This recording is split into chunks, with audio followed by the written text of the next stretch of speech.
Почитувани колеги пратеници, почитуван председател, почитувана македонска јавност, денеска на дневен ред го имаме предлог законот за Агенцијата за разузнавање и морам да повторам во интерес на јавноста, додека траеше маратонската седница за купопродажба на Гама, гасоводот за кој државата ќе му исплати на Макпетрол 33 милиони евра. На еден магичен начин се случи да исчезне овој предлог на закон од редовна постапка, истиот да се врати повторно на дневен ред како закон со европско знаменце, со која што повторно се скратува можноста за да ние како пратеници што е можно пошироко учествуваме во расправата за овој предлог на закон. Исто така се оневозможува стручната јавност да учествува во работата на собраниските работни тела, со што на еден начин овој закон нема да ја врати довербата на граѓаните кон безбедносните служби во Република Македонија и повторно ќе биде донесен на еден, морам да кажам, недемократски начин и при тоа ќе има резултати кои што ќе бидат со прашалници за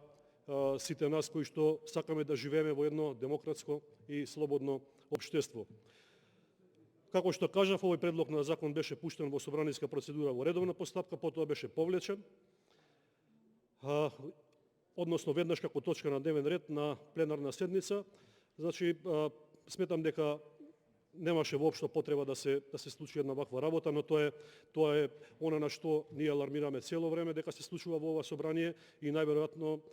нема да се напушти оваа пракса во блиска иднина. И сите кога го видовме овој закон, како пратеници, верувавме дека како еден важен закон ќе се донесе во најтранспарентна постапка и дека нема да се заобиколи и деловникот за работа, затоа што се регулира, како што кажав, особено важна материја која што е од особена интерес за безбедносните служби, за безбедноста на Република Македонија, но и за јавниот интерес. Токму заради тоа сметаме дека ова е единствената можност каде што ќе може да реагираме и дека ова законско решение можеби и не е најдобро решение. Од она што може да се види во предлогот, во изјавата за усогласено со прописи, со правото, значи нема усогласување во табелата ниту со регулатива, ниту со ЕУ директива. Значи се повикува во кореспондентната табела се повикува на посета на високи експерти за владење на правото во 2015-2017 година и при анализа на владењето на правото акцент бил даден во реформата на разузнавачките служби. И како се сетивте, откако овие високи представници биле во 2015 и во 2017 во посета и откако се фокусирале на реформата на безбедносните служби, во 2021 година овој закон да добие европско знаменце, стварно е прашање кое што навистина треба да даде одговор. Очигледно дека оваа влада нема намера да отстапи од ваков шверцерски, морам да кажам, начин на носење на закони и токму затоа се погласни се и апелите од Европската Унија, од представниците, дека треба да се престане еднаш за секогаш оваа пракса, а особено изјавата вчерашна на холандскиот амбасадор, каде што укажа на високата корупција и особено и вработувањата по роднинска линија, односно непотизмот од највисоко државно ниво, кое што, морам да кажам, откако го прегледав овој закон, остава и тука сомнеш дека и понатаму нема да имаме ригорозни одредби со кои што ќе се спречи евентуален непотизам, односно влијание на партијата и на политиката во работењето на оваа служба. Ние како пратеници во ова собрание со носењето на овој закон мораме да ги исклучиме сите опасности кои што би можеле да продуцираат негативни појави и затоа бараме овој закон да биде во редовна постапка, за да се вклучи и стручната јавност, со што ќе на еден начин и на нас пратениците ќе ни овозможи подобро да ги спознаеме одредбите од овој закон. Она што фрла огромен сомнеш е тоа што со овој закон, не само според мене и според она што го зборуваа моите претходници, но и според експертската јавност, е дека на директорот му се даваат огромни ограничувања. Начинот на изборот на директорот на агенцијата во законот треба да биде максимално ригорозен и во овој поглед да пропишува услови кои ќе го елиминираат секој сомнеш при избор на директор на Агенција за разузнавање. Во законот во член 5 се вели дека директорот на агенцијата го именува и разрешува претседателот на државата. Според мене во најмала рака е дискутабилно единствено претседателот во државата да има ингеренции за именување, а посебно за разрешување на директорот. Особено одредбата дека директорот за своето работење му одговара единствено на претседателот на државата, каде се тука другите контролни механизми. Ги нема. Неопходно е да се предвидат и нови контролни механизми во овој закон кои што би можеле да го контролираат работењето на директорот на Агенцијата за разузнавање. Токму затоа, почитувани, бараме ригорозни одредби во овој закон, затоа што лицето кој што ќе биде избрано за директор на агенцијата не смее да има ниту една дамка во своето професионално работење, но исто така не смее да има ниту една дамка во својот личен приватен живот. Од тука законот ќе треба да ги отстрани сите сомнежи за како директор на лице никогаш да не може да биде избрано лице кое што е поврзано со корупцијски скандали, со злоупотреби на службена положба, со непотизам и така натаму. Исто така не смее да биде избрано лице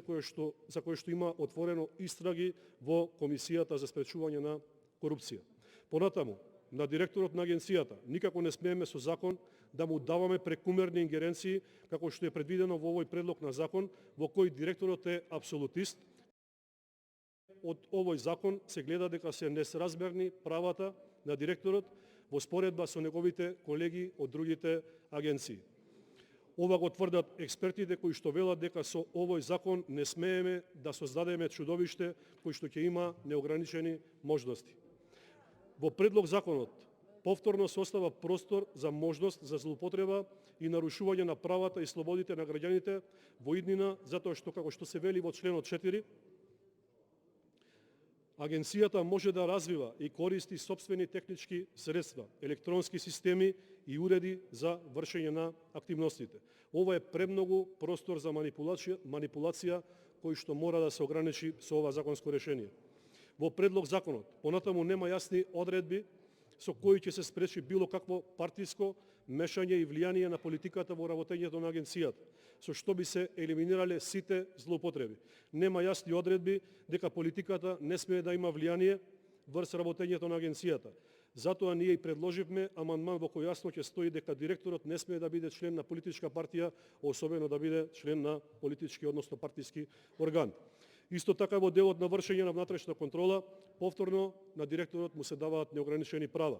Во членот 20 се вели: начинот на вршење на внатрешна контрола го уредува директорот на агенцијата. Ова, според мене, е исто така одредба која што му дава на директорот огромни права кои мора да се уредат со овој закон, па затоа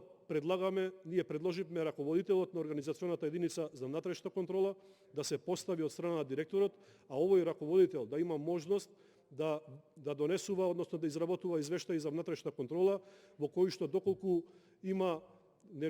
инсинуација дека постои некое кривично дело, да може за истото да биде известен и јавниот обвинител, а понатаму и работното тело во собранието. Токму затоа, почитувани, не се само овие, туку има и многу други забелешки на кои што верувам дека идните говорници ќе се осврнат. Не смеевме да дозволиме еден ваков закон да биде повлечен од потоа вратен повторно назад со европско знаменце, затоа што и укажувањата и насоките на експертите, но и од нашите пријатели од меѓународната заедница се дека овој закон треба да биде донесен со широк консензус, како јавноста би била убедена дека агенцијата за разузнавање ќе функционира, дека ќе служи на државните интереси од областа на безбедноста и дека ќе се исклучат сите можни злоупотреби. Ви благодарам. Благодарам и вам.